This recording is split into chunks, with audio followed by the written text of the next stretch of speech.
Hey, Cardinals fans, welcome back to the Redbird Rundown presented by I-70 Sports Media, your home for all things St. Louis Cardinals. I'm Matt here with Andy and Jonathan. We would love it if you would share our Spotify and Apple links with your friends. They can be found on Facebook, Blue Sky, and Twitter. Today, we're going to be recapping the past two series, picking our Cardinals player and pitcher of the month for June, and stealing perhaps a few players from some rival NL Central teams, sharing what we'll be watching for in the week ahead. But before we get into the series recap, we need to check the record and do the vibe check for the last week. So we are recording this on Sunday afternoon before the ESPN Sunday night game where just sterling starter Eric Fetty will be going against a monstrous... Come on, baby. Trade bait. Come on, boy. I think you might be DFA bait. That's where we're recording it. In the last week, we went 1-4. And again, the hinge of this is going to be this Cubs series, the rubber match here. And if we win this tonight, I think we'll feel somewhat better. But it was not a good week for Cardinals baseball. So, Andy, give me your 5 words or less vibe check, please. Schwalme was wrong. I had us going 3-3. I was kind of hopeful. We lost those first 2 against the Pirates, and Skeens that was a close game there, and I thought, oh, am I actually going to do this? Like the first time that we put this out, I'm going to go, and I was wrong. So just want to point that out, that I was unfortunately wrong, listener. I said we're going to go 3-3, 1-2 against the Pirates, 2-1 versus the Cubs. Hopefully the Cubbies lives up to that. Hopefully we can go 2-1. But the vibe check is, yeah, I think that's a vibe check right there. Yeah, ... Yeah. Okay. That was a week. It was a week. It was a week. It was 7 days in a row. You're right. Jonathan, what's your vibe check? How you feeling? Ouch. Just ouch. Ouch. That one hurt. I feel like, honestly, I'm not even worried about the Pirate series. Everybody's freaking out. Like, oh, how could we lose to the Pirates? There's a reason it's going to happen. Us getting absolutely drubbed by the Flubbies that first game just took every bit of wind out of my sails. That was so sad to watch. Worse than the 3 Pirate series where we literally didn't score. Was it you guys? Was it this text thread, or was it Reddit that I saw that like Miles Michaelis is announcing or breaking news that he's in the All-Star game? Except it was here. It was here during the home run derby. Although I'm sure it was floating around on Reddit too. I just pulled that from Twitter and sent that to you guys. But yeah. What about you, Matt? Yeah, no big surprise here. I went a little more festive and holiday themed for my vibe check. Vibe check was fireworks pointed at you. Oh, yeah. Let me paint the scene for you. You're in the backyard. You've got your own fireworks, and somebody's out there, the little tube, and then they light it, and suddenly the tube is pointed at all the family members in the seating, and it's just people are diving out of the way, and that's just kind of how I felt this entire week. And basically, the only thing that pointed the fireworks in the other direction was Yoel Pozo. Yeah, hitting it out of the stadium. Yeah, it's that moment when everybody around the fireworks, they look at the guy goes out there and they're like, yeah, it's going to stand up. It's secure. It's fine. 2 seconds, drops over, just starts shooting mortars at everybody. That's how it was. Look, we've got a legendary fireworks person on this podcast in Andy over here who has shot fireworks out of places that probably were not designed to shoot them out. Pretty dumb things, boys. Yep. And listen, I have lit those Roman candles and like that you've got to kind of jiggle to get the Roman candle ball to come out. And I've shot those off the road at friends back and forth at each other. I've done some dumb things. Yep. This wasn't that. This was not planned. And this was a dive for cover kind of situation. It was really bad. Yes, I that's a perfect one. That takes the cake this week, the July 4th one. That was perfect. So the Pirate series, we went 0-3, and it felt like 0-70 that we went because there is nothing. We almost did worse. At the plate, right? Yes. And runners in position, right? Scoring position. Yes, couldn't believe that. Yes, I believe here I'm seeing the stat 2 for 23 in our notes and runners in scoring position. I think it's 2 for 223 though. Yeah, right. That's what it's crazy. Sure. It's crazy, fellas. That's 2 for 23 in the second 2 games. The first game we never had a guy on second base. Oof. So think about that. That's just 2 games. Yeah. Disgusting. So I mean, Fetty got lit up. Gray was not very good. Palante was very good in the middle. He was. And I'm gonna grind on this for just a second because I keep hearing things that Palante is working in a curveball more to try to get right-handed hitters out. I think this is cool. I think we're seeing some kind of, it's unfortunate a little bit that this development has to come at the big league level. But again, and we're banning this term Yeah. after this year, this podcast, if this is runway season, that's perfect. Do it. You know what I mean? Because if we can get a $700,000 pitcher next year for a rotation, that's wonderful. Yeah, it keeps that fastball more lively, right? Like he has an Mhm. insanely good fastball from a ground ball rate. He's always going to have that weird BABIP stuff happen to him. Palante is like no matter Yes. what he's going Yes. to. But when the fastball plays up even higher off some off speed, that's exactly what you want to happen. So credit to him and the pitching coaches for trying to do that Mhm. because it is nice to see adjustments like that. If you look at his splits against right-handed batters, though, right-handed batters are batting collectively like an all-star starter against him. Yeah, it's So bad. there is some BABIP stuff because he doesn't get a lot of strikeouts, but also on the other hand, he just gets smoked by righties. So I wonder if his BABIP stuff would go down and his Ks would go up if he would have a little bit more accuracy. He walks a ton of people. He grinds through these outings where it feels like, when you're sitting 2-1, he's not going to throw that knuckle curve. You're going to get this. Yeah. Anyway, I wonder if that would help him with that, if he would, cut down on the walks. Boys, can we help the listener out and remind us we what should always help the listener out. Yeah. Yeah. what on earth is BABIP? Yeah. Oh, yes, please. Go ahead. That's a slang term for. No, I'm just kidding. BABIP is batting average on balls in play. So when it's hit, is it a base hit or is it hit right at someone? So if it's a high BABIP, it's just going to happen. If you're a contact pitcher, it's a high BABIP. The ball gets through. It just happens, right? You're not going to have a defender in their perfect position every single time. You know what? Let's put it in old baseball terms. Well, people used to say this all the time. Oh, that was a seeing eye ground ball. Yeah, that's Or boy, he smoked that right at the guy. That's what BABIP is. And again, it's just a number to describe what we've seen in baseball for 150 years. Yeah. We got out of Pittsburgh barely. I don't know if the plane worked after the Pittsburgh series, whatever it was. Not good. As of right now, we are 1-1 against the Cubs. Jonathan alluded to it already. Michaelis, okay. As far as bad takes go on the podcast, literally last week I called him my unsung hero, and I would just I need to retract that. Rescind it. That is one of the worst mistakes I've probably ever made in my life because the guy just made a franchise record of giving up 6 home runs, and it was just thank God I wasn't watching this. I could not watch this game live. Oh, I but did. every time I looked at my phone, it was like Bush homered, Bush home. I'm like, stop it, stop! What is Oh, happening? I know. It was He came terrible. up like 3 times in the same inning. It felt like it was bad. I wrote down that he had 7 home runs tagged off of him, which You're probably right. Yeah. it was like I honestly have seen some clunker Michaelis games throughout this Yes. time. He's been with us since 2018. Yes. This one is worse than the Red Sox one because I'm not kidding. He was throwing 92 down the middle, just down the middle. This is what makes his cowboy hat crap that he does just Blech. I can't handle it because of this kind of stuff too. I just can't do it. Game 2, Libby was a little inaccurate, like a lot of walks, got where we needed to go. Pozo did just one of the most gorgeous bat flips I've ever seen in the history of my life. And he did. just Redbird rundown. Can we say it again? Can we get Pozo out there a little more, please? The guy can hit. He really can. He's DHing today, fellas. I think it makes sense. There's a lefty on the mound, right, for the third game, Yes, Matthew yes, Boyd. So yes. you're going to try to flood all your righties in there. But all Pozo does is hit. Whether it's a slider 3 feet off the plate or it's this curveball he hit literally to the moon, he is going to do something. He's had like 3 walk-off hits this year, and he plays like once every 2 weeks. He has. I don't know how he does it. Andy, what do you think about Bozos over there? Yeah, I mean, I think that we need to have Brant Brown on the pod, and then I feel like we have carved out a section in this pod that we need to have him on, right, and talk to him about some of this stuff, right? Oh my gosh, We truly the bozos at that point. I do not think that we should have Brant Brown and Yoel Pozo on at the same time because I have seen quotes of Pozo's hitting philosophy, and he literally says his quote is "see ball, hit ball." So I don't think that's it. That's when you watch him, though. That's it. it is.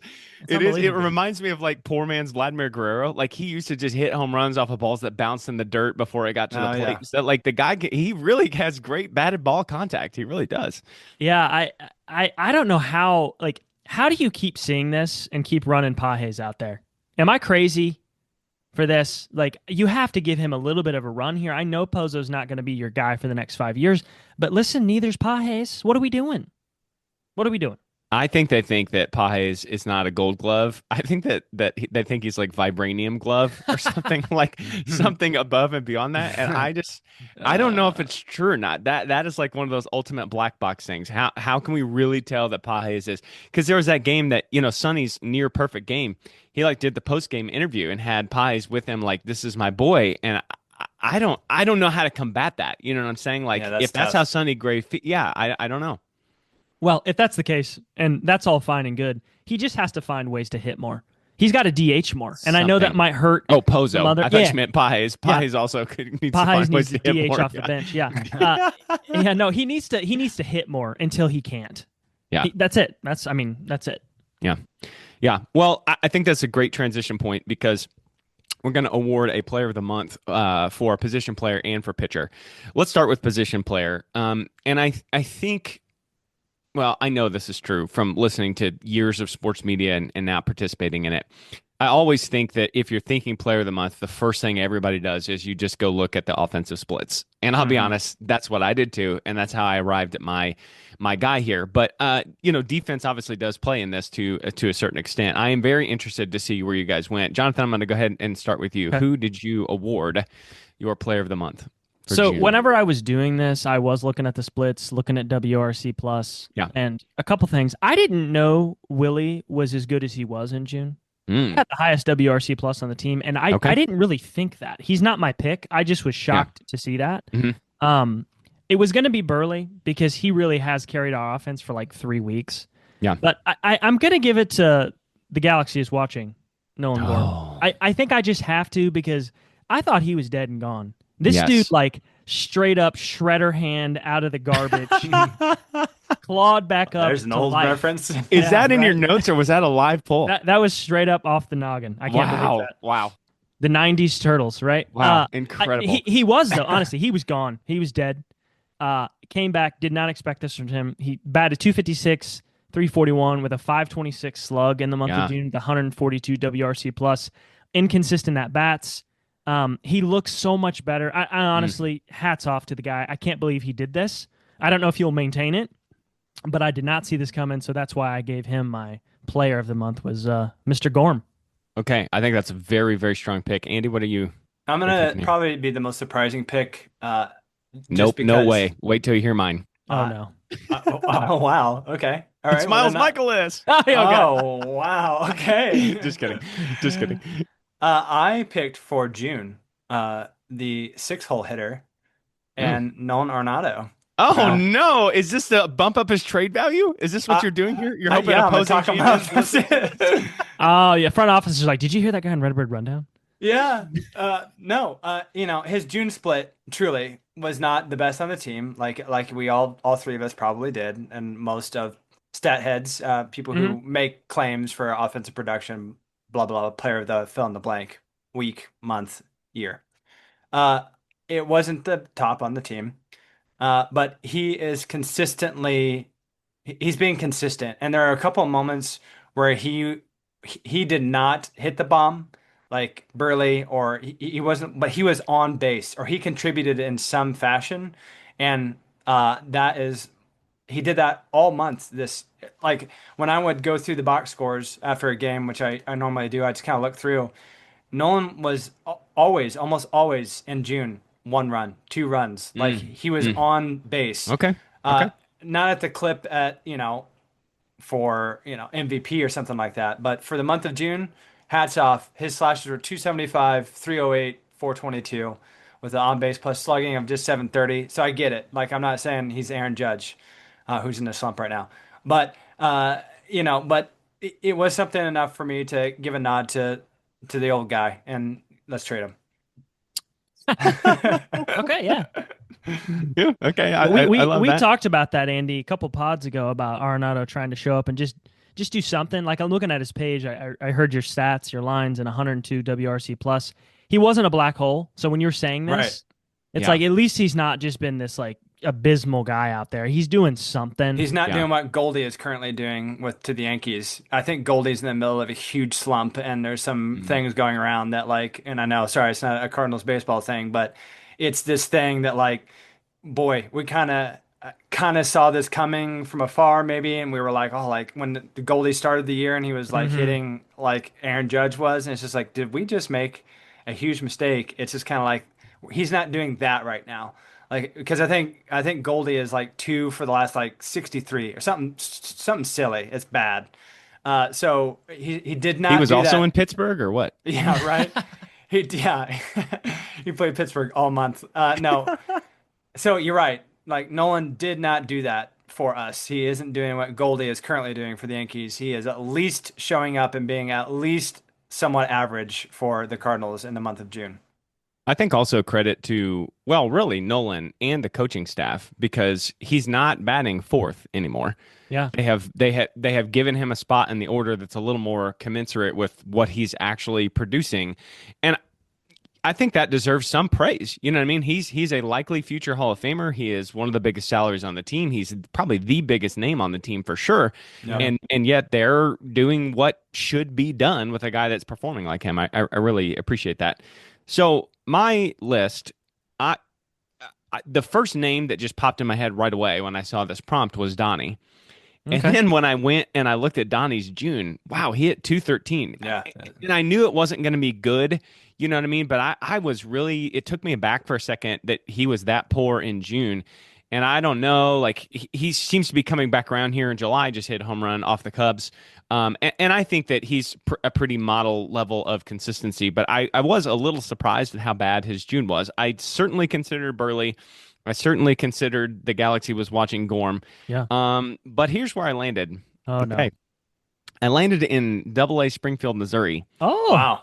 and I landed on Joshua Baez Oh, okay. is where I landed. And so I just took the prompt as this could be any Cardinal. I'm just Okay. going to let it be this Cardinal. So Wow. he Okay. hit, now you're not going to like this batting average. He hit 221 in June, but on base 364, slug 544 for a tidy 908 OPS. I realize that's in Double-A. That's not in the big leagues. Six Yeah. homers, 22 RBIs. He's 22 years old. When we drafted this guy's was huge, huge power potential. And I think he's starting to cash in on that. And just what drew me to him was, and I know that we talked about this a couple weeks ago with some of these guys, and we highlighted Joshua Baez, but he Mhm. continues to do it. He did it all the way through June too. And I'm just wondering if this guy right here is the end of Jordan Walker's runway.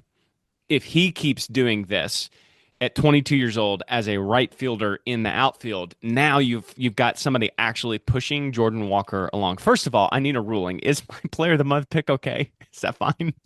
I feel slightly betrayed because I didn't get the opportunity to look down here. But no, I Oh, love you it. did. I You just guess- didn't take the opportunity. Here's the thing. I guess then Double-A Springfield, they're called the Cardinals. Palm Yeah. Beach is called the Cardinals. Nope. Our High A are called the Chiefs. Can't do that. Okay. And okay. Triple A is the Redbirds. No, I'm kidding. Yeah, that's a really interesting case for Josh Baez. If you look at our minor league system, we don't have any outfielders who are that great right now. Yeah. Nobody's beating down the door. I mean, there's some guys. So I like that. Wow. Okay. I like that. Okay. I'm right with that. Andy, are you okay, or should I No, that's take fine. a 5-minute timeout? Do I Seems need to go to the penalty box? Yeah, Is you that- can't get that next time. You can't do it. Okay. Well, then that brings us to the mound. Yes. I barely had to think about this, but we'll see what you guys did. Pitcher of the month. Let's start with Jonathan. Or do we start with you, Andy? Let's start with you. Yeah, this Andy, time. go ahead. Pitcher of the That's month. Yeah. how about we just do it all at the same time? Okay. This is my 3, 2, favorite. 1. Phil Maton. Sonny Gray. Sonny Gray. Oh. Phil man. Maton. I did. I went Is Phil. that Sonny's middle name? Sonny Phil Maton Gray? They kind of have the same vibe to them, like a little Yeah. bit of serial killer. You know what I mean? Little bit crazy. Hey, Phil was good. Make the case, Yeah. Andy. Make the case for old Maton. Yeah. Yeah. I mean, there was a reason why he is probably let's say top 10 of Andy's relievers in the MLB. Okay. Well, I won't say that he's. Prestigious rankings there, buddy. I know, Wow. right? What are the other 9? Let's hear it. So, yeah, he just June was the month that he was lights out. He just did not give up. Literally, his ERA. He pitched in 9 games, 0. Yep. Not a single run given up. in June of his own making. So that is quite impressive. So 10 innings pitched. So yeah, it wasn't a Sonny Gray. I know exactly why. I almost went Sonny. He pitched an all-time great game this past month, 100%. I know that's hats off. That's probably the true answer. So just for diversity, I went with Phil because that's pretty impressive for a reliever to come in 9 games and give up nothing in an MLB setting for an entire month, striking out 15. So hats off. 10 innings pitched, striking out 15. That's a good month.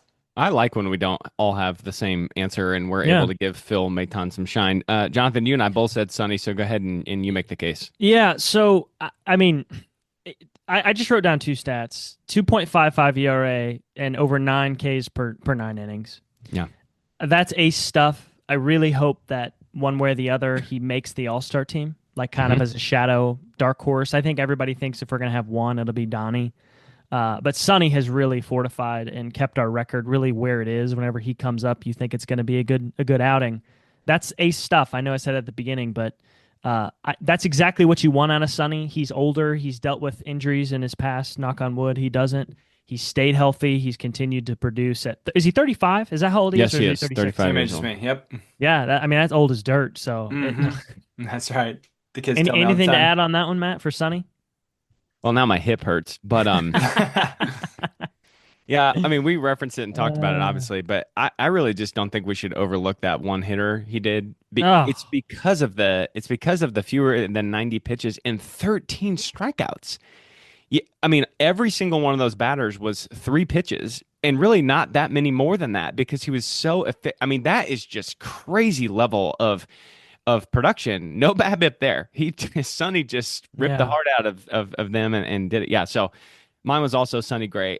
Let's follow up just a wee bit here yeah, because on these two pitchers specifically, we're in this weird like maybe we're falling out of contention here. Maybe we're not. I Yeah. do expect us to bounce back some.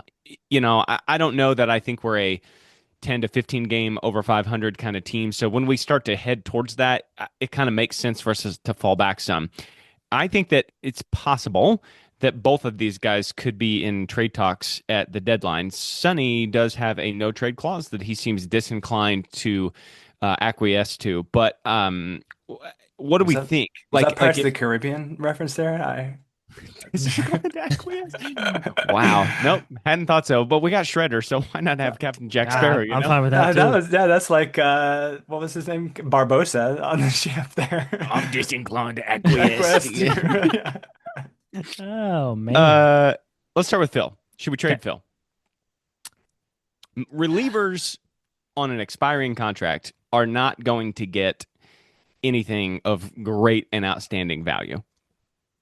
Don't you feel like as a whole, let's just paint with a really wide stroke here, that bullpen guys, relievers, it's almost like they're only there for like 1 or 2 seasons, and we talked about this with closers with Ryan, but I just feel like that is the bullpen. Like you don't have this horse at all times, like season after season after season. It always feels like the top bullpen guy is like it's someone else. And Mm, like you might think you have a great bullpen at the start of the year. That's why I sometimes dislike reading about people's bullpens of like how they did last year and it's just like, yeah, Yeah, but it's mm, crapshoot. yeah, that was last year and Hmm. yeah. bullpens are volatile and all of a sudden you almost want to have like a mid or like you're flying under the radar kind of guys because out of nowhere there'll be this Hmm. guy and it's like, oh my gosh, have you seen this guy? He's insane. Hmm. And that's who Yeah, you go for. And so if you go and get the guys that are like, wow, they've had that, let's go get that guy, they're going to come up and kind of flop. And I'm not Yeah. disrespecting MLB bullpen guys, but that's sure. just kind of after following at a casual place for so long, that's kind of what the bullpen feels like to me. So my answer to that, long-winded, is yeah, let's get rid of him because I just feel like there's not going to be like, wow, in 3 years, Phil Maton is still this just powerhouse, like Andy's top 10 reliever in MLB. At some point, the wheels come off in the bullpen sooner than they do for positional players, in my opinion. I could not co-sign with your philosophy more. I believe in what you said. Just a brief defense of Maton. He has been really good for several years now. So maybe he is one of those guys that transcends just a little bit. Although even with his career, I think there's been some variation. Jonathan, are we dealing Maton, or is it just worth keeping him No, for the? you guys are. It's all sound. I just wonder, what are you gonna get? And Yeah, you're never gonna know. But like, if somebody offers you, like, who are the teams who are gonna need something? It's gonna be these high end teams, Philadelphia, sure. The Dodgers. My God, like they have got to get some arms out there.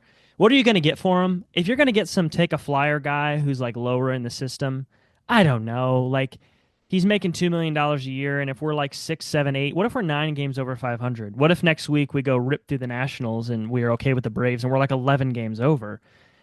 It just depends on what you get back. Because I agree with you guys. I think you could replace him ish. This year you have other dudes that have come up. It's not Sure. going to be as good because he's been excellent. But I think you have to listen, and if it makes sense, you trade him. If somebody's willing to overpay for Phil Maton, 100% you do it. Well, you 100%. know how in the NBA sometimes they want to trade a player and they'll have to like attach a first round pick to get the team to do it. Yeah. Maybe what we can do with the Dodgers is we'll say, look, you can have Phil if you take Nolan. Oh. And like Phil's the sweetener. Granted, a very small, tiny Well, little Muncie's sweetener. hurt. Yeah, I know. I know. I That, just that that would would be something. I feel kind of bad about just continuously beating the drum, and I don't want to eat into our trade deadline coverage, but I feel bad about just continuously beating the drum on trading Nolan Arenado because I think he's been a good Cardinal. He seems Yeah. like a good guy. I have enjoyed watching him, but again, this team just continuously makes more sense without him on it. I agree with Jonathan.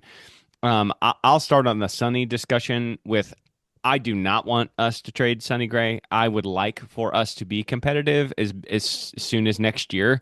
And though he'll be 36 years old, I think that he is a key piece in because he eats innings. He has long starts, and that is very difficult to replace. And so I really don't. That is one piece I hope that we will hang on to. Do you guys feel the same way or? I want Sonny to stay here until he's done. Okay. Personally, I think he's been great. I really have enjoyed the heck out of him, and to waive your no trade for that. I think he likes being here, and I think that there's value there in that too.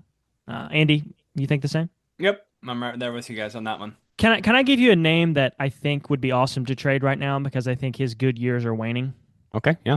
And again, we won't get way down into this. Is JoJo Romero? Mm. He was terrible at the beginning of the year. He has righted the ship a bit, right? He's been not bad. Hmm. I'm looking at his stuff right now, and there are some things that show you that it's not going to stay this way. Probably he's a lefty out of the pen. That's where I'd go picking from. Is those guys? Who can you Okay. get for those kind of guys? I know we haven't talked about JoJo that much. He's been very good as of late, but why not? If somebody needs these bullpen guys, we can bring more dudes up. I just wonder, like, if you keep JoJo, Andy, and you're like the way you're thinking, what if he blows up next year and it's like, well, what do we have? So they start to get more expensive. I don't know. I just wonder with some of these bullpen dudes, and JoJo's been on my mind from that trade perspective lately. Yeah. To preview for our listeners, I'm very interested to see what our trade deadline coverage will be because I feel like what we'll have to do is we really are going to have like a philosophical talk of where is the Cardinals franchise and what really is the best path forward. I don't know for sure if getting squeaking into the third wild card this year, I don't know if that's the best path. And that's an interesting place for me to be because you always want to win and make the Yeah. playoffs and stuff. Yeah. So anyway, we'll see what's going on there. Mm-hmm. The next segment we want to do though is we're not having to trade anybody. This time we're just straight up stealing guys off of rosters. Yes. And I think this is good and interesting for us to do sometimes because while we don't play these NL Central teams as much as we used to with this more balanced weighted schedule, we still see these guys a lot. And you really, I don't know if you guys are this way, but the other players that are good in NL Central, you just build up like a healthy sports hate for them real fast because they just keep killing your team. Yep. So I don't want to put too many rules on this. I just want to see what you guys were thinking and what you were going for. So, Andy, would you tell us a position player from an NL Central rival? In fact, let's rank them. Give me your number one guy that you would steal off of somebody else's roster. Position Uh, player, though, right? I know who you're going to say, but go ahead and say the name. Yeah. Okay. I'm Go gonna ahead. take. He's I'm got gonna. four names. Do I two? I have two outfielders. Oh, Oh. I'm stealing PCA. okay. Okay. That is Okay. Pete Crow Armstrong. He's the outfield Don't say center that. fielder. Don't say that full name here. Say it 3 times and he Like comes. Yeah. Voldemort. Yeah, Yeah. yeah. Whoa, whoa, whoa, whoa, whoa. Speaking of my 8-year-old, soon to be 8-year-old, has been reading Harry Potter and she's now scared of Voldemort. Like she can't sleep. Well, Speaking of sure. that, Who wouldn't be, you know? yeah. And I'm gonna take another outfielder from the Chicago Cubs and Kyle Tucker. I'm taking both of them and Yeah. cementing the outfield for the Cardinals. If Mm. I'm gonna steal two outfielders, if you just want some numbers, they are not Andy's top eight. They're MLB top eight WAR leaders. PCA is number three and Kyle Tucker is number eight. I'm tired So of you teasing us with this Andy's list. I'm gonna have to yeah, need to see that. We don't need this MLB list, Andy's list. yeah. Jonathan, give us what you were thinking. So position player, I thought number one for me was Kyle Tucker. Mm. I I thought about Churio. He was on my list. Mm. I thought Were you about thinking about this like we're going to add them to the franchise right going now. forward? So Right you're now, you're going to like be today. thinking about younger guys. I'm going to think about younger guys, Yeah. but I think Kyle Tucker is. I can't think of anybody else that's better than him. I didn't do PCA because one, I just don't like him. Let me just say it. Okay, it's not fair, but I don't. And number No, two is he's done this for half a year. Kyle Tucker has been legitimate for multiple That's years. true. And it's That's not true. that I don't think PCA is going to like fall off a cliff. I'm sure he's going to be great, which sucks for us. But Kyle Tucker is going to get like $400 or $500 million next Mhm. summer. Mhm. He's great. He has. I mean, he honestly, you look at all his stats. It's like, man, this guy is like he's like Bryce Harper kind of, but can like stay on the field. So now or in the future, can you imagine having Kyle Tucker as your right fielder? My gosh, that'd be Once again, the insane. end of the Jordan Walker runway just comes crashing to a halt there. Yeah, And there'd be no way to avoid it. You have to. Like, Kyle No. Tucker's an excellent player. So to answer your question at the beginning, I do have three position players. I'll put Okay. them in 1, 2, 3. I put Tucker as one. All right. I put De La Cruz second, Mhm. only because he's really exciting. I mean, he is. He's taken another step this year of where he's now hitting a little bit more. If he continues to do that, and that's no slight to Mason Wynn. I love Mason, but De La Cruz is like a legit superstar if he continues to do this. And That's a good third one. was Churio. Mm. Churio's kind of had a down year, but I've seen him murder us too many times Yeah. to not at least put him on that list. So, Matt, how about you? Yeah, Andy, I am just like bumfuzzled and confused that Ellie De La Cruz was Yeah. not your guy. Yeah. You've said his name like 14 times on this podcast. He's got to be the single most referenced non-Cardinal that you've made on this podcast. Yeah, he's there. Thinking He's- because of our roster? Yeah. Okay. The outfield is Respect to weaker. Mason. Okay. Yeah. It is. It is weaker. It is. Well, listen, I would just take Ellie De La Cruz and park him in center field. He's a good got one of point. the highest sprint speeds in the game, and it might take a little time to adjust, but he's got all the physical abilities and talents to really shine out And there. a freaking rocket Yes. for an arm. Yeah, listener, if you truly have never seen him, I'll take Matt's segue into this. He truly is a really fun player to watch. He's very exciting. Like there is lots of joy that he brings whenever he's just like out dancing around. It literally looks like a little league team is out there playing whenever he's out in the base pass because he just makes everyone so jumpy and everyone's scared. And then everyone knows the man's about to run. He runs and he's safe. Like he steals it anyway. Like the whole league, like he's gonna go run and there he goes, and you're not gonna throw him out. I had exactly the same names you guys had, and the only other additional one, and maybe your list was a little longer and you just didn't read them. I at least wrote down the name Michael Bush. Oh, man. Now this is just hindsight pitcher, of right? Yeah. a 3 home run. Yeah. Plays third base for the Cubs. Just really bad defense by the metrics, but the 162 weighted run I mean, the fact that they've got PCA, Kyle Tucker, and Michael Bush in the same lineup, and we didn't even mention Seiya Suzuki. Like, if the Cubs, this is so disturbing to me, but if the Cubs ownership and front office ever like pulls their heads out of their butts and spins like they're capable of spending, we are in such trouble. They already have a full roster of good guys. If they can keep a hold of it, it's kind of concerning, to be honest. Yep. And their ace, well, Imanaga's their ace, Yeah. but was it Tyon? Who went down? They're one of their other good Yeah. pitchers at the beginning. Oh, Steele, Justin Steele. That's who it was. Yes. He was great for them and was awesome at the beginning of the year, and he got hurt. This might be not even a division if he was still there. I know. Like the race. And you're right. And I mean, they put an offer in on Otani. We I have would to have been really hope crushed that if Kyle happened. Tucker leaves. We have to really hope. Or they spend $500 million and they're so cheap they won't spend anything else. I'd be okay with that. I'd be okay with that. Or he turns into Bellinger kind of somehow, like Yeah. just falls off a cliff. Also, Michael Bush, real quick. Yeah. He's a Dodgers like reject. Yes, prospect. Yep. He I don't think he was traded. I can't remember. They moved on from him. Yeah. What Could Andy? could you imagine if we're interviewing? Yeah, it looks on your rap sheet. You're a Dodgers reject.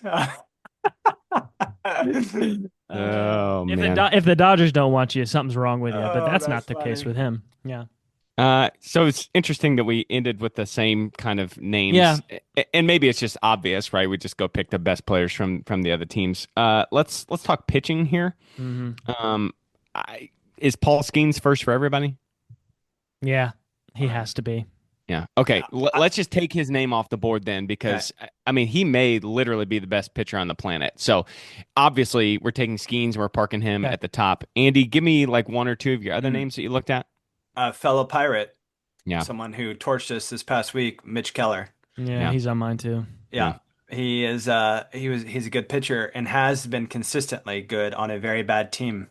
And that says something about toughness, mentality. Like I imagine just as a fellow human being who has pitched at a very low level, that it would be difficult mentally to prepare for a game knowing that the run support is not going to be there all the time. Sure. That's Just true. like what you have to fight through, selfishly, you know what I mean? Like, yeah, you can say one thing for the team, in front of the team, hey, what doesn't matter, that kind of thing. But like at some point, you know that these guys on low offense teams are thinking about this, and it's got to kind of take a toll. They got to get frustrated or, internally, like, if they just, woulda, coulda, shoulda, I bet you they woulda, coulda, shoulda so much. Like, oh my gosh, if we would just had 2 runs, my stat sheet would be so much different. But this is a guy, listener, who is consistently good on a consistently bad team. He's 29. He's been in the league for several years now, like 6 or 7, and he is consistent in his WAR as a pitcher. He is a solidly good pitcher, and he made work of us last Wednesday when he faced us. Yeah. He was on my list too. Jonathan, to make yours. Yeah, he was. He was third, actually. Okay. All He right. was third. Who's your second guy? So I think this is probably a risky one, but he shredded the minor leagues, and it's the Reds' Chase Burns. Mm. He's a rookie. He just came up. He made his first start. He got lit to pieces. He's actually the first guy I think in Major League history to strike out 5 guys in a row with his very first start. But if you look at his underlying, like his minor league metrics, I mean they're ridiculous. He just shredded the minor leagues. He's gonna figure it out in the major leagues. The Reds kind of have some pitching, sort of. Yeah. Hunter Green, Andrew Abbott, and then Chase Burns. High Mhm. pick last year or 2 Mhm. years ago, maybe. Mhm. I'm thinking somebody who's young, cheap, can prove it before you give him this huge deal. He was number 2 for me. He was also on my list. Matthew Boyd was on my list. I was very happy to see like Matthew Boyd was 23rd and more in the big leagues in pitching, and Libby is right on his tail. Matthew Yeah. Liberators had a really, really good year. Like if you think the 30 best pitchers in the league are all quote unquote aces, Libby's right in that group, right towards the end of it. Yes. I took a long look at Andrew Abbott. I like the Yeah. lefty part of it. Very low ERA, and has had a short career, young guy, but like just been consistently really good in the big leagues so far. And I think one of the points of this exercise for me is I obviously spend almost all my time thinking about the Cardinals, and I just end up hating these other NL Central teams. But there's some scary stuff. If Cincinnati can figure it out, if Pittsburgh can ever figure out how to get offense at all, and then we've already talked about how terrifying the Cubs are, let alone the Brewers, who are just, I don't know, tearing the head off of crows and drinking the blood of it to keep. I still don't understand what the Brewers are doing besides Cheerios. Yeah. So it's a scary division in a lot of ways. It really is. It is, and everybody thought we were going to be terrible, right? And I'm pretty sure I looked the other day. We're the only division that has 4 teams that are plus in the run differential, which is kind of shocking. And the other name I was just thinking as you were talking, Matt, was Jacob Mizorowski, that dude from the Brewers, who just took our life from us. Yeah. I don't know if he's going to maintain it. I mean, he's probably going to blow that arm out soon, but Yeah. he looked unhittable. He did. Oh, I that's saw, that's that kid that threw like Yes. 103. yeah. Yeah. That guy. I saw a Yes. meme that was like Livy Dunn has now moved to Milwaukee and is dating Jacob Mizorowski because she dates Paul Skeens now. So Livy Dunn, get out of Ah, here with your Viore. Let's wrap this by hopefully turning the page into a better week. It is a six games at home next week. The Nationals and the Braves, two NL East opponents. The Braves are weird to me because the last couple of years everybody's been like, man, it'd be so great to be a Braves fan, and here they're just really not very good. The Nationals are Yep. objectively bad. Andy, what are you watching for in the next week? All right. So this next week we are gonna go above 500. Okay. Okay. Yes, let's get the prediction. Yeah, of course. Yeah. So just that's it. I'm gonna change maybe week to week. I'm not gonna give you an exact. We're gonna be above Don't wuss 500. out. Don't wuss out. Give us So, wins and losses. all right. How many games are there? Six. So it's got to be 6-0, 5-1, or 4-2. We're If gonna we're go above five. 500. We're gonna go 5-1 Okay. because Wow, yeah. okay. So let's listen real quick. Those teams. All right. So Braves are their last 10 are 2-8. Okay, they've lost four in a row. And then the Nats are the last in that division. And they've lost two in a row, and they're 4-6. I'm gonna go Cardinals rebound, and they do this to us. So there's a little bit more than just picking random numbers out. They do this, right? They have like this season has been like really bad week, and then all of a sudden it's like, who is this team? Why are we doing? Yeah. yeah. I'm Yeah. gonna go 5-1 based on that. The Braves have been 2-8 in their last 10, but have they faced Miles Michaelis and Eric Fetty in those last 10? That is a That's a good question variable. that has So to two be wins. asked. Yes. Yeah. Jonathan, what are you watching for? Well, Andy, you say 5-1. 5-1. I know where the loss is going to come from, and if we get Mackenzie Gore from the Nationals, we're going to lefty. lose that game. He's a lefty. He's fifth in the league in strikeouts in all starters. He's disgusting. So if we get him, which I think we will, we're going to lose that game. Their bullpen's terrible, but he's amazing. So in the National Series, I'm going to be watching that for him. Okay. And then if you have not seen James Wood, he is insane. If you look at his stats, his WRC plus all the way through the minors, his lowest, this is including the major leagues, is 120. Okay. Yeah. Just hits all over the place. He's a superstar in the making for them. Yep. He is their best player. He will be an all-star. Make sure you watch for him. There's nothing really else for the Cardinals in the National Series. Let's see what happens. I'm not really looking for much. Although the Braves series, I'm thinking Walker will be back by that point. Yes. And I want to see him.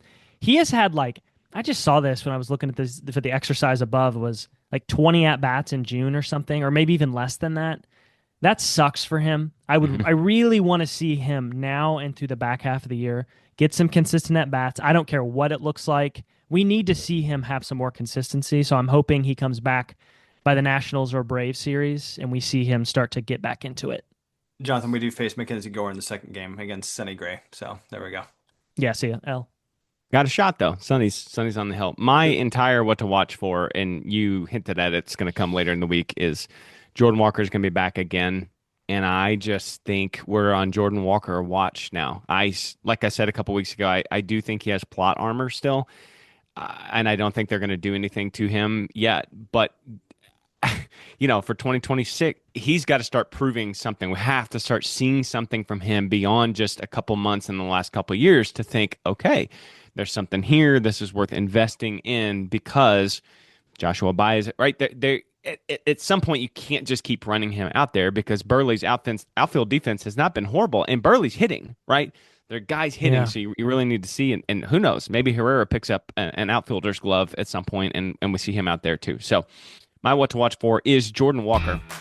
We want to thank everybody for tuning in to the Redbird Rundown, your go-to source for St. Louis Cardinals news. Subscribe, rate, and review the show to help us grow. Follow us on Twitter, Blue Sky, and Facebook for the latest news. Keep your rally caps on, and let's go Cards. Churros, Cheerios.